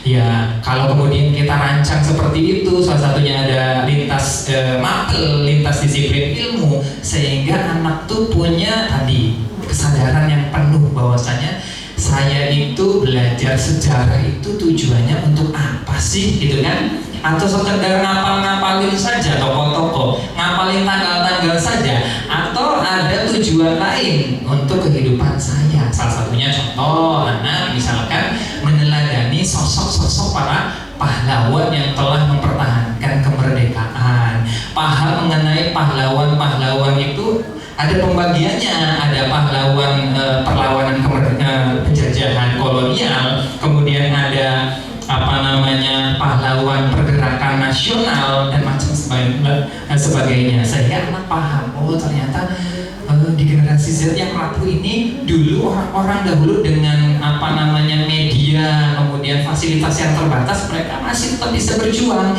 bahkan bisa mempertahankan kemerdekaan Indonesia sampai akhirnya Indonesia yang sekarang luar biasa. Kemudian selanjutnya yang kedua ya, karena pengalaman belajarnya hanya 2 ini. Perancang pembelajaran step-step tahap pembelajaran itu dari mulai pendahuluan, inti sampai kepada penutup. Nah, itu salah satunya adalah nanti refleksi ya. Refleksi. Yang terakhir ini asesmen Bapak Ibu sekalian tuh. Jadi cuma 4. Ada identifikasi, desain pembelajaran, pengalaman belajar dan asesmen. Asesmen ini kan ada macamnya ya, tentu Bapak Ibu lebih paham nih. Apalagi Bu Fasil, saya malu kalau menjelaskan mengenai asesmen. Apalagi sama Bu Uisa, malu banget saya. Gitu kan. Asesmen kan ada 2 ya Bu ya. 3 ya. Ada kemudian asesmen diagnostik atau asesmen awal, kemudian asesmen proses dan asesmen akhir ya. Ada as, ada for, ada off gitu ya. Kalau yang as itu adalah awal biasanya dilakukan diagnostik atau ini sudah melebar nih Bu. Berarti saya tuh ya. Iya betul Bapaknya. Apa kan maksudnya apa? Nanti melebar.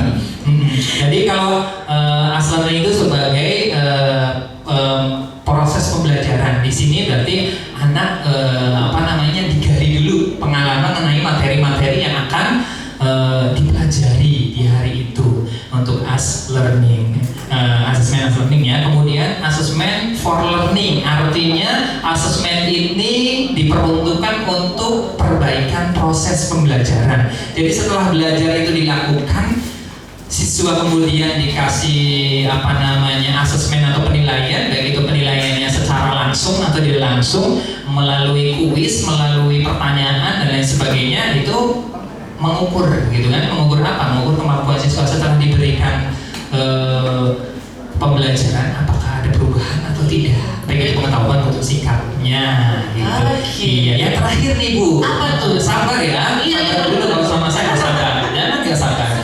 Yang terakhir itu assessment of learning. Nah, ini yang ujungnya ya Bapak Ibu sekalian ya, of learning ini berarti asesmen tersebut sama saja dengan sumatif. Sumatif itu merangkum seluruh pengetahuan kognitif, afektif, dan psikomotorik anak selama pembelajaran dalam 1 semester atau dalam 1 tahun gitu. Jadi di situ anak akan diakumulasikan pengetahuannya, afektifnya, psikomotoriknya semuanya, baik itu melalui asesmen tadi ada STS, ada SAS, dan ada ASAJ apa itulah, nggak tahu itu namanya apa ya, akhir jenjang ya, itu akhir jenjang apalagi itu luar biasa, kumpulan akumulasi pengetahuan asesmen dari mulai kelas 10 sampai kelas 12. Ini kayaknya ibu hostnya ini buru-buru ini terus ya. Bukan Pak. Iya. Sudah Pak, ada lagi yang ingin dijelaskan terkait perencanaan pembelajaran perencanaan pembelajaran? Alhamdulillah mungkin itu ya Bapak Ibu sekalian. Jadi cuma ada 4 gampang sekali sebetulnya diingatnya, ada identifikasi, pengalaman belajar, kemudian ya desain pembelajaran dan asesmen pembelajaran, begitu. Baik, kalau secara teori itu gampang, benar-benar. Kalau misalkan kita terapkan, kok pusing? Iya, Pak. pusing. Iya, Iya. ribet ya. Ya Allah peningnya, gitu ya. Halo Pak, ada satu kata kunci yang membuat saya tertarik, itu adalah tentang merefleksikan. Jadi pengalaman belajar itu kan ada memahami, mengaplikasikan, dan merefleksikan. Betul. Nah, saya penasaran nih, bentuk refleksi yang selalu diterapkan oleh Pak Adi ketika belajar itu apa saja Pak? Boleh di-share ke kami untuk memberikan inspirasi. Oke ya, untuk refleksi sendiri ya, sebenarnya kalau refleksi itu kan lebih ke bercermin Bapak Ibu sekalian ya, bercermin Bu Imas. Yang namanya refleksi itu melihat kembali apa yang sudah kita lakukan gitu kan, seperti itu. Banyak sih metode-metode atau prinsip-prinsip yang bisa dilakukan ketika merefleksikan sebuah pembelajaran. Salah satunya ada ada 4F ya. 4F itu yang pertama fakta gitu. Iya, jadi fakta dulu. Fakta kita lihat dulu. Jadi jangan bohong ketika merefleksikan diri itu, jangan sampai membohongi diri sendiri. Jadi apa yang sudah kita kerjakan, baik itu kekurangan maupun kelebihan, kita refleksikan gitu. Ketika ada kekurangan, maka tadi harus dilengkapi, harus diperbaiki. Ketika ada kelebihan, harus ditingkatkan, seperti itu. Kemudian yang selanjutnya itu ada finding. Finding itu menemukan. Jadi refleksi, salah satu refleksi itu kira-kira kan pasti namanya proses pembelajaran kan, kadang kita tercatat, ada yang tidak tercatat, kadang juga ada penemuan kayak kemarin itu, walaupun contoh misalkan Fasil juga kan tetap belajar katanya, seperti itu. Dengan adanya refleksi dari para peserta maju ke depan, akhirnya Bapak Fatoni Fasil kita luar biasa ini menemukan sesuatu hal-hal yang baru gitu, hal-hal yang baru, hal-hal yang perlu mungkin diterapkan di sekolahnya masing-masing gitu kan. Nah itu untuk finding, jadi menemukan hal-hal baru dari proses pembelajaran. F ketiga apa? F ketiganya itu adalah future. Ya, jadi yang namanya future itu ya, Ibu, yang namanya future kan udah jelas ya, Bapak Ibu, tolong saya ya. Nah, ini soalnya bahasanya bahasa Inggris, jadi future itu apa kira-kira? Ayo, Bapak Ibu, bahasa Inggris ini Pak Nur Zaman. Masa yang akan datang. Iya, jadi di masa yang akan datang artinya apa? Jadi refleksi itu kalau bisa berdampak, Bu. Berdampak pada apa? Berdampak pada masa yang akan datang, terutama bagi siswa dan kemudian bagi guru. Bagi guru barangkali untuk perbaikan ke depan. Bagi siswa adalah untuk menata masa depan gitu. Kemudian F yang keempat. F yang keempat itu adalah feeling. Cek orang Sunda mah feelingnya. Feeling. Oh, feelingnya. Feeling puris, feeling teh naon. Oh, feeling teh iya cenanya. Feeling teh eta. Feeling itu berarti rasa. Ya, rasa. Beda ya rasa di hati dengan rasa di lidah. Kalau ada di lidah namanya tes. Ya. Betul nggak? Oh, jangan-jangan salah lagi. Ada guru bahasa Inggrisnya di sini, saya takut ya. Feeling yang keempat itu adalah perasaan. Jadi ya tadi, gitu kan. Bolehlah kemudian kita refleksi melalui anak-anak, bisa melalui anak-anak tanya langsung atau pakai diskusi atau mungkin pakai jurnal pribadi. Gimana sih perasaannya, gitu kan? Gimana sih kemudian selama pembelajaran kalian itu excited atau tidak? Atau misalkan malah boring. Dengan hal tersebut, dengan kita merefleksikan hal tersebut, kita bisa mengambil kesimpulan nih. Kira-kira kalau anak-anak pada bingung, pada boring, apa ya metode selanjutnya yang harus saya lakukan, gitu kan, seperti itu. Kalau kemudian feelingnya tidak dilakukan, karena manusia kan hidup dengan feeling juga ya Bapak Ibu sekalian ya. Jadi kalau kemudian kita hanya bertanya mengenai kognitif saja, ya itu terlalu naif menurut saya. Mungkin itu ya. Oke, terima kasih tepuk tangan untuk Bapak Ibu sekalian atas materi yang disampaikan luar biasa sekali Pak. Tadi materi disampaikan terkait perencanaan pembelajaran mendalam, lalu tadi juga ada refleksi juga yang diterapkan oleh Pak Adi. Ada 4F. Yang pertama ada fakta, yang kedua ada funding, yang ketiga ada future, dan yang terakhir ada feeling. Oke. Selanjutnya gimana? Boleh. Nanti kita akan mencari pertanyaan dari audiens. Suara ada yang penasaran. Boleh. Audiens barangkali ada penasaran, boleh. Barangkali dari teman-teman. Ya kalau ada yang ditanya saya jawab. Kalau nggak bisa ya saya diam gitu. Iya. Tapi ditahan dulu Bapak Ibu hadirin sekalian.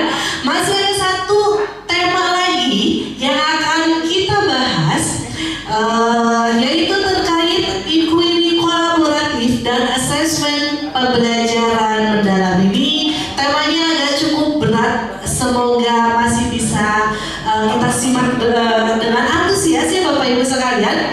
Untuk yang menjelaskan narasumber itu adalah beliau seorang sarjana sains dari jurusan fisika, ya, jurusan fisika di Universitas Jenderal Sudirman. Beliau saat ini mengajar di SMK Bina Cendekia Cirebon. Beliau lahir di Cirebon 13 Agustus 1996. Hobinya adalah makan dan menonton hujan.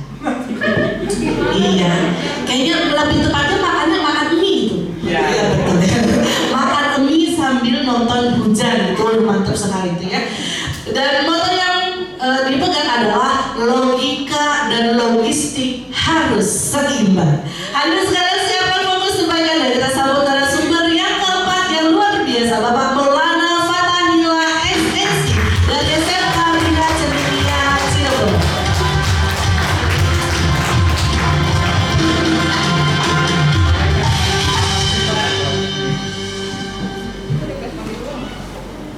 Oke, kalau tadi saya menyapa 3 narasumber tadi selamat pagi, sekarang kayaknya menuju siang pagi ya. Selamat siang Pak Fatah. Gimana perasaannya hari ini Pak Fatah? Boleh diambil mic? Alhamdulillah ya, perasaannya kacau. Kacau, kenapa tuh Pak? Boleh diceritakan kenapa kacaunya Pak?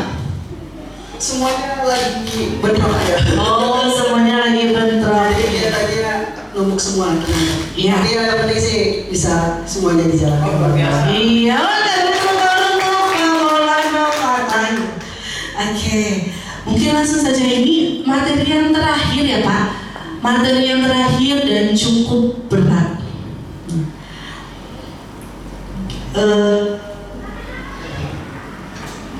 Boleh Pak berikan gambaran umum terkait inquiry kolaboratif yang sudah Pak Fatah lakukan di sekolah? Bentuk inquiry kolaboratif itu seperti apa?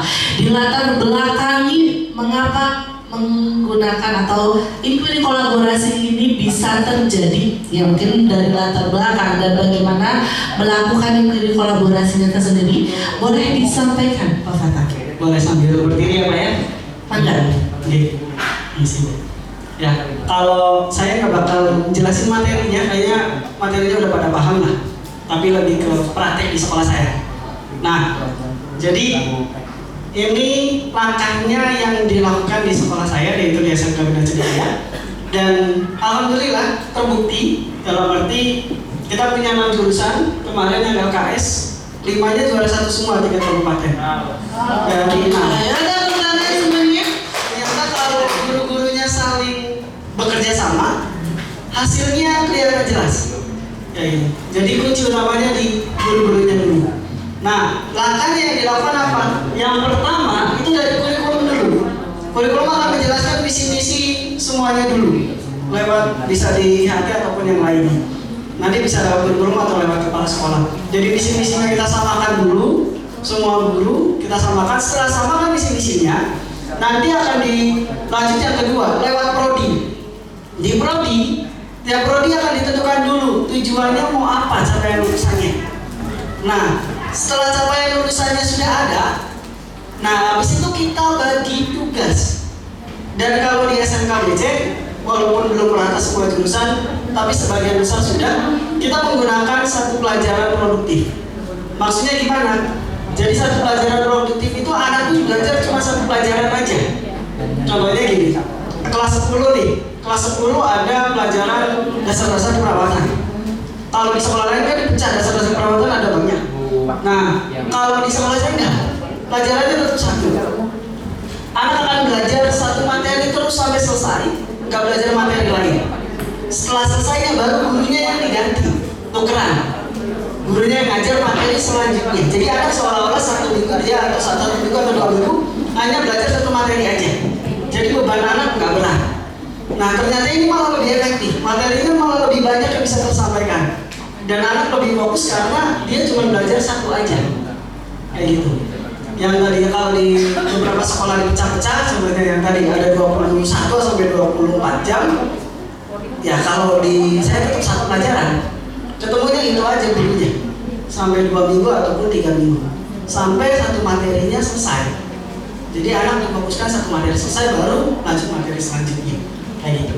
Nah, habis dari prodi sudah ditentukan materinya sama capaian lulusannya, ini akan diturunkan ke MGMP. Jadi capaian di prodi diturunkan ke MGMP. Contohnya di prodi di TPKR, teknik bodi kendaraan ringan, ada capaiannya di pengecetan contohnya ya. Nah, pengecetannya seperti apa ditentukan, habis itu diturunkan di MGMP. Berarti yang ngajarin pasnya materinya harus terkait itu, nggak boleh enggak. Nah, terus yang matematika gimana? Berarti matematikanya belajar tentang perhitungan volume dan sebagainya harus saling terkait. Nah, nanti saling mendukung kayak gitu. Capaiannya juga nggak usah sampai berat ya, tapi kita juga harus melihat kondisi anak. Jadi kira-kira sesuai dengan targetan jurusan. Kalau perlu ada waktu lebih, boleh silakan dikembangkan oleh guru, tapi setelah sampai tujuan jurusan selesai. Kayak gitu. Nah, setelah di MGMP ditentukan, lanjut ke program keselarasan, agak salah ya, keselarasan pembelajaran. Maksudnya gimana? Kayak contohnya di kita tuh untuk kelas 10 ke naik kelas 11 itu ada pemetaan sesuai dengan bakat dan itu kepribadian. Jadi kelasnya itu dipecahkan bukan atas kemampuan akademik, tapi atas dasar bakat dan kepribadian.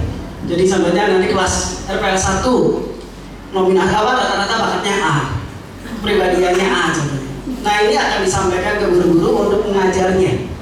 Jadi guru-guru akan mempermudah, jadi sekelas tuh karena arah bakatnya sama, jadi pola pembelajaran akan lebih mudah. Kayak gitu. Nah, setelah itu yang kelas 10, naik ke kelas 11, naik ke kelas 12, pola ujiannya juga disesuaikan. Kasih contoh, di kita itu ujiannya goal akhirnya tuh anak akan presentasi untuk tahun ini ya, presentasi ke Dudi langsung. Jadi kita kumpulkan Dudi sekitarnya di aula, nanti anak terpilih 10 tiap anak, dia akan presentasikan proyek yang dia buat uji kom. Jadi uji komnya tuh project. Maksudnya gimana? Kayak contohnya DKV bikin film, maka dia akan buat film dan presentasikan filmnya. Nah, didudi langsung. Jadi kita kumpulkan dudinya, kita presentasikan langsung ke Dudi. Barangkali Dudi minat ke anaknya, barangkali bukan ke produknya, tapi ke anaknya bisa aja jadi cara buat perekrutan bekerja. Kayak gitu. Jadi kalau yang presentasi langsung maka harus disokong sama guru lain. Contohnya PKK. Materi PKK-nya juga kita batasi. Materi PKK-nya kita cuma lobbying sama teknik presentasi, biar mendukung kegiatan yang tadi. Pelajaran yang lainnya juga kayak gitu. Jadi biar tujuan yang satu tadi tercapai, maka tiap pelajaran mendukung satu tujuan itu. Nah, terus habis program keselarasan pembelajaran, yang terakhir pengawasan dan pendampingan. Karena kita tahu ya kalau guru-guru kadang ya mungkin ada beberapa yang agak sulit mengikuti. Nah, gimana cara solusinya? Ya emang harus dipaksa sih, karena kalau guru nggak belajar ya susah juga ya. Terus kalau nggak bisa ngikut gimana? Saya pun masih belum dapat solusi yang lebih pasti, tapi kejadian di sekolah saya kebetulan Pak Paman ataupun Bu Imas, banyak guru yang keluar masuk karena agak sulit menyesuaikan. Tapi ya mau gimana lagi? Kalau kita nggak kejar-kejaran, kita nggak menyesuaikan dengan kondisi, dan kita nggak sesuai dengan tujuan yang satu fokus tadi, ya kita yang kalah. Kayak gitu. Jadi caranya gitu. Jadi itu yang dilakukan di sekolah kita. Nah, salah satu yang digunakan ya tadi fasilitas yang kemarin coba dijelaskan sama saya, itu tes FU dan sebagainya untuk menentukan kelasnya. Kayak gitu. Paling itu aja. Saya sekilas aja, nanti bisa lebih banyak didiskusikan saja kalau ada yang mau bertanya. Ya, terima kasih banyak buat saya. Oke, luar biasa penjelasan tentang industri kolaboratif yang sudah dilakukan di sekolah SMK Bina Cendekia Cirebon. Oke, boleh nanti yang penasaran terkait industri kolaboratif, hambatan, solusi dan lain sebagainya, boleh nanti ditanyakan pada saat sesi tanya jawab. Oke, lanjut ke pertanyaan yang selanjutnya ini, Pak.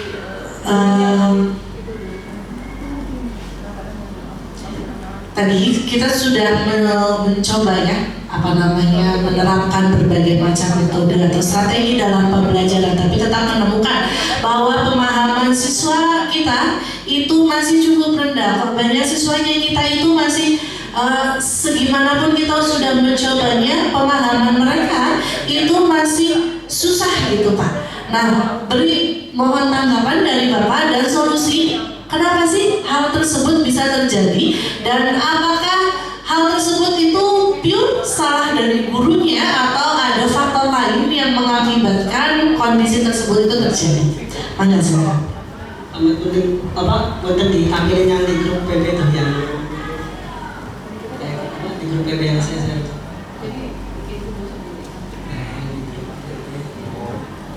iya yang ya. Oke, ya, benarnya Pak ya, tadi ada kondisi kita sudah ngajar, udah serius, sudah menggunakan banyak metode dan sebagainya, tapi anak masih susah mengikuti kita. Nah, ternyata ini skala biologis yang saya bahas. Skala biologisnya tuh otak anak itu atau otak skala umum itu manusia tuh yang dipakai hanya 10%. Umumnya segitu, 10%. Nah, 10% itu termasuk mau yang jenius ataupun mau yang biasa saja, itu sama di di kisaran 10%. Nah, cuman sekarang punya masalah di skala biologis itu otak tuh dia kerja menggunakan sistem bioelektrik. Bioelektrik ini sangat dipengaruhi oleh gelombang elektromagnetik. Nah, kalau yang bahasa kita tuh HP itu pasti menghasilkan gelombang elektromagnetik. HP nyala ini ternyata mempengaruhi sistem bioelektrik di otak, dan dampaknya permanen. Artinya apa? Yang tadinya 10% dia bisa terus turun sampai di bawahnya. Nah, ini akan mempengaruhi kemampuan otak anak. Jadi sebisa mungkin HP dibatasi, sebisa mungkin. Karena lihat dari negara-negara maju yang jadi tinjauan juga kayak mungkin Cina ataupun Jepang ataupun negara maju yang lainnya, semuanya membatasi penggunaan handphone di HP. Karena salah satunya faktor biologisnya adalah kerusakan otak skala permanen. Nah, terus ini bisa disembuhkan nggak? Ya, maksudnya disembuhkan nggak? tapi ada satu cara biar jadi 10% lagi. Cuma ada satu caranya, yaitu memanfaatkan otak lain yang belum dipakai. Karena anggap aja otaknya banyak nih 100%, 10%, jadi 10% ini ada yang kerusakan nih. Nah, silakan pakai yang bagian yang lainnya yang belum dipakai, tapi caranya lebih sulit. Caranya cuma satu, melakukan sesuatu hal yang baru, dibiasakan terus-menerus. Contohnya, tadinya dia nggak suka main badminton, maka dia akan belajar badminton sampai bisa, maka baru terbentuk sel saraf baru, pembiasaan baru. Nah itu yang sulit, karena dia tidak biasa melakukan. Lebih baik mencegah kan daripada kita harus mengobati kembalikan ke 10% karena kondisi sudah rusak. Nah, jadi satu-satunya cara ya tadi belajar sesuatu yang baru, dan itu sangat sulit karena anak lebih nyaman di posisinya sekarang. Nah, terus caranya gimana ya tadi yang baru? Kita harus tahu juga, yang baru juga percuma kalau nggak sesuai dengan bakatnya dia. Kita udah ngajarin contohnya ya tadi, contohnya badminton. Ternyata dia nggak punya.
Baik Bapak Ibu sekalian, kita lanjutkan kembali pemaparan penjelasan dari peningkatan IQ dan daya fokus siswa.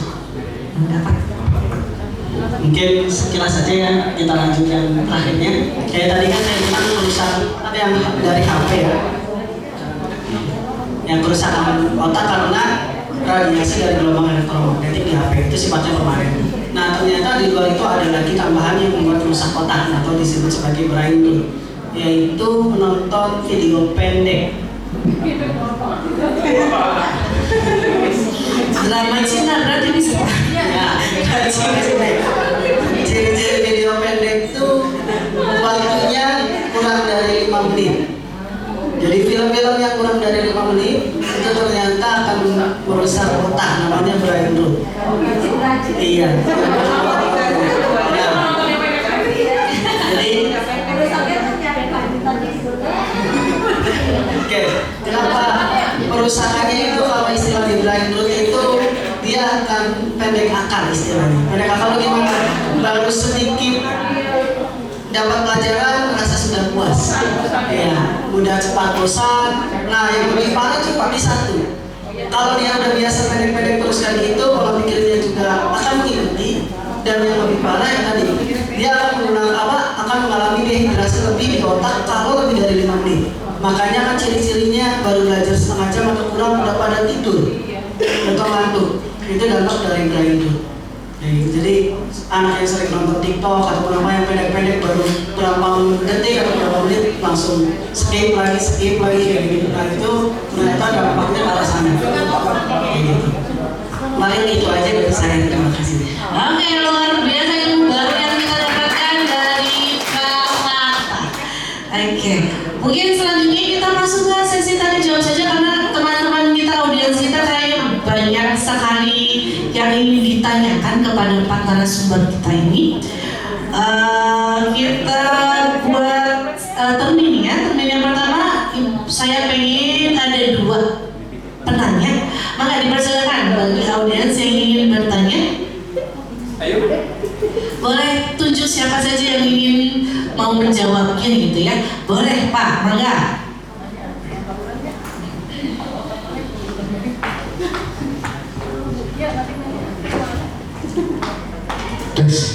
Bismillahirrahmanirrahim. Assalamualaikum warahmatullahi wabarakatuh.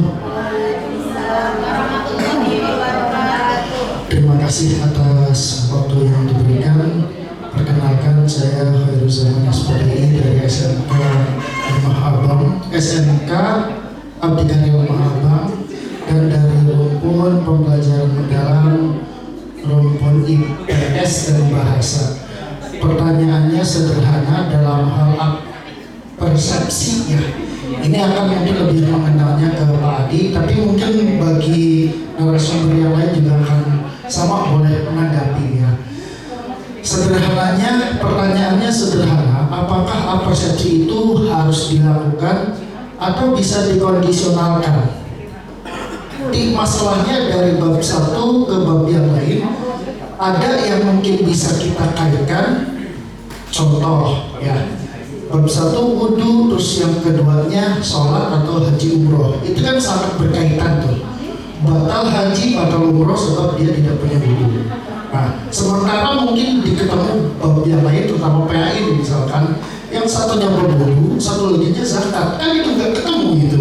Nah, jadi persepsinya ini perlu disampaikan atau tidak, kan gitu ya, kondisional atau tidak. Saya yakin di mata pelajaran yang lain mungkin akan menemukan seperti itu. Antara bab 1 dan yang lain itu mungkin bisa jadi bertabrakan dan sulit untuk dilakukan tindakan persepsi. Maka boleh ditanggapi terutama dari Pak Adi dulu atau dari yang lain, kita sama-sama sharing. Oke, demikian. Assalamualaikum warahmatullahi wabarakatuh. Waalaikumsalam warahmatullahi wabarakatuh. Terima kasih Bapak Khairul Zaman SPD atas pertanyaannya. Intinya pertanyaan yang disampaikan oleh Pak Zaman itu adalah persepsi itu sebenarnya sesuatu hal yang wajib atau sunnah. Wajib atau sunnah gitu Pak? Boleh silakan Pak. Terima kasih Bu Imas. Untuk Mr. Khair ya, Mr. Khair, alhamdulillah, makasih ya. Pertanyaannya ini bagaikan apa ya? Jeruk makan jeruk ya. Ya, jeruk makan jeruk, nggak apa-apa. Ya, untuk persepsi ya. Tadi kerangka pembelajarannya atau perencanaan pembelajaran sudah ditampilkan. Boleh barangkali untuk gambaran teman-teman sekalian ditampilkan kembali. Tapi di situ biasanya identifikasi pembelajaran itu, identifikasi tersebut tidak disebutkan. Hanya persepsi itu biasanya disebutkan sebelum pembelajaran mendalam ya. Untuk perancangan pembelajaran itu ada yang namanya persepsi. Jadi persepsi ini katanya, kalau kata Bu Imas itu sunnah atau wajib gitu ya. Sunnah atau wajib. Nah, tergantung konteksnya Bapak Mr. Khair ya. Tergantung konteksnya. Kalau memang konteksnya itu bisa disambungkan atau bisa persepsikan. Yang namanya persepsikan berarti menyambungkan antara mata pelajaran atau konsep materi yang satu dengan materi yang lain. Apakah nyambung atau tidak? Kalau memang tidak nyambung, maka bisa dikaitkan dengan kehidupan nyata atau kontekstual gitu ya. Jadi persepsi itu bisa dikondisikan, kondisionalkan. Jadi seperti itu, dikondisionalkan. Ketika contoh misalkan tadi materi pembelajarannya mengenai kalau saya sejarah ya mungkin ya. Sejarah itu berbentuknya kepulauan di Indonesia.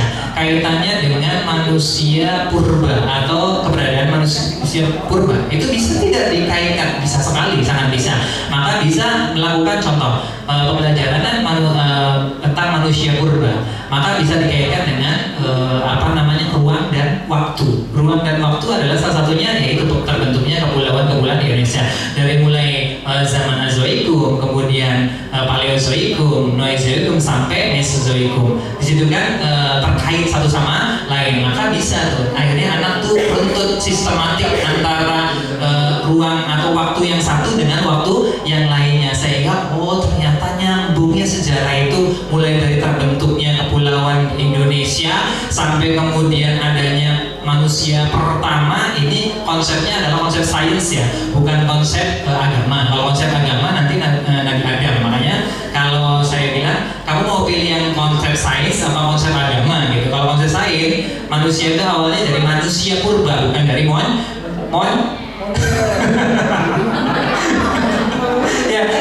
manusia purba di garis bawah ya, bukan monyet.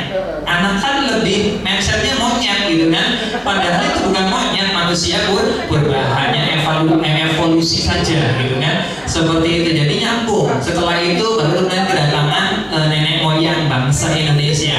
Baru kemudian setelah sebelum Masehi sampai kepada datangnya pengaruh Hindu Buddha di Indonesia, datangnya Islam sampai kolonial, sampai masa pergerakan nasional, sampai pada akhirnya masa modern. Itu kan saling berkaitan satu sama lain, dan itu enak sekali sebenarnya dieksekusi untuk persepsi. Mungkin salah satunya kenapa di kurikulum yang kemarin itu ada persepsi ya. Pemerintah juga sudah, Dinas Pendidikan atau Kementerian Pendidikan sudah memikirkan step by stepnya kan harus berkesinambungan, sehingga untuk mungkin kurikulum yang dulu diwajibkan untuk menyampaikan persepsi, tapi untuk yang sekarang maka difleksibelkan. Itu menurut saya ya Pak Mr. Khair ya. Yang barangkali ada dari narasumber yang lain berpendapat, boleh Pak. Terima kasih Pak Adi atas jawabannya. Maka Pak Ian kayaknya udah gemes mau nambah. Iya. Mangga Pak Ian. Mohon izin menambahkan ya pertanyaan dari Pak Nur Zaman terkait dengan persepsi, apakah ini wajib atau tidak. Kita kembalikan kembali terhadap tujuan dari pembelajaran itu sendiri. Ingat Bapak Ibu, kita menyampaikan pembelajaran itu terhadap peserta didik yang mempunyai perasaan hati. Saat mereka memasuki ruang kelas dan menerima insight dari Bapak Ibu, belum tentu mereka perasaan mereka, pikiran mereka itu bisa menerima. Jadi tujuannya itu sebenarnya untuk mensinkronkan kondisi sebelum peserta didik ini belajar dengan kondisi yang Bapak Ibu harapkan. Ibaratnya samakan dulu ruangnya, suhunya, suhu termal itu disamakan dulu. Ini banyak cara Bapak Ibu, nggak mesti mengaitkan dengan yang lain, karena yang saya pahami Apa seperti ini bentuknya bisa saja memberikan motivasi. Gimana nak kemarin kalian belajar, kemudian perasaan kalian gimana? Jadi ini yang menjadi salah satu ciri khas dari pendekatan pembelajaran mendalam adalah memuliakan murid. Ya, kita tidak egois, tidak serta-merta datang sekonyong-konyong langsung memberikan materi. Memang bisa seperti itu, tapi ini bukan konteks terhadap murid dan bukan metode atau pendekatan pembelajaran mendalam. Makanya saya sampaikan sebaiknya sebelum kita memberikan materi, sinkronisasi dulu, Pak. Nah, itu salah satunya ya dengan cara persepsi. Makanya di pembelajaran mendalam ini salah satu cirinya adanya asesmen diagnostik, baik itu kognitif maupun non kognitif. Kognitif yang berkaitan dengan pembelajaran atau materi yang akan kita sampaikan, dan non kognitif dia lebih ke arah perasaan mereka, kesan mereka terhadap ini materi yang akan kita pelajari. Misalnya saya mau mengajarkan sistem komputer, kamu suka gak sih dengan komputer? Dari awalnya sudah tidak suka. Nah, gimana cara bisa mereka ini menyukai materi yang akan kita ajarkan? Kita beri ini dulu. Nah, hampir di setiap bidang kalian akan menjumpai sistem komputer. Sebagai contoh sederhana saja, kalian menggunakan gadget itu bagian dari salah satu sistem komputer, karena ada prosesornya, ada otaknya, next ada komponen-komponen yang lainnya, ada memorinya, ada RAM-nya, ada storage. Nah, ini yang sangat penting Bapak Ibu yang perlu kita terapkan. Jadi sebelum kita memulai itu sebaiknya kita sinkronkan terlebih dahulu, baik itu perasaan murid terhadap apa yang akan kita sampaikan maupun pengetahuan dasar. Jadi memang ya pemahaman itu terminologinya sangat berat, jadi lebih ke pengetahuan dasar, memetakan pengetahuan